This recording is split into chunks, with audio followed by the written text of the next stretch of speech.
Political polls are ruining democracy. Here's why.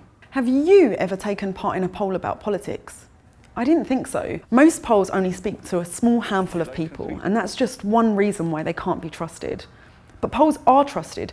They've gained more power than ever, and they're having some really dark effects on politics today. Let's say you get a call from a polling company. Are you going to speak to someone for half an hour and get paid nothing for doing so? Maybe that's why nowadays less than 10% of people answer survey questions when asked to do so. So how are pollsters supposed to make sure that the people they're left with are representative of national public opinion? Pollsters will tell you they use a technique called weighting.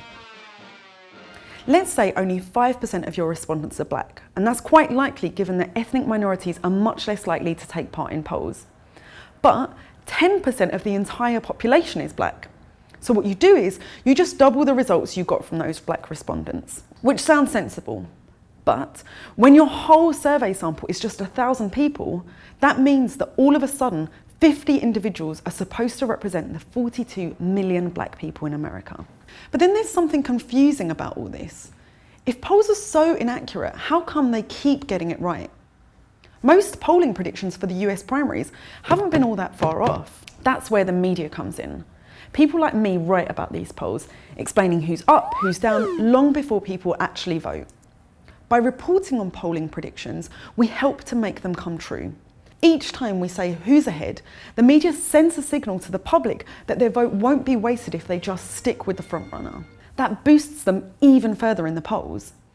And if a candidate is falling behind, well, that seems to give the media a free pass to just ignore them and their policies, so voters never hear about them. Sometimes polls are nothing more than a self-fulfilling prophecy.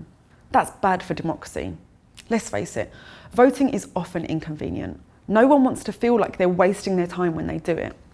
The public doesn't just vote for who they want to win, they vote for who they think has a chance of winning. Polls keep political outsiders on the outside and insiders on the inside. We shouldn't be trying to guess what Americans will decide months from now. Instead, we should be reporting on the issues that will help them decide who they want to vote for. Could Britain really be about to leave Europe? Not literally, of course. Its landmass may have detached itself from continental Europe some 8,000 years ago, but whatever happens, Britain will stay, physically, more or less where it is.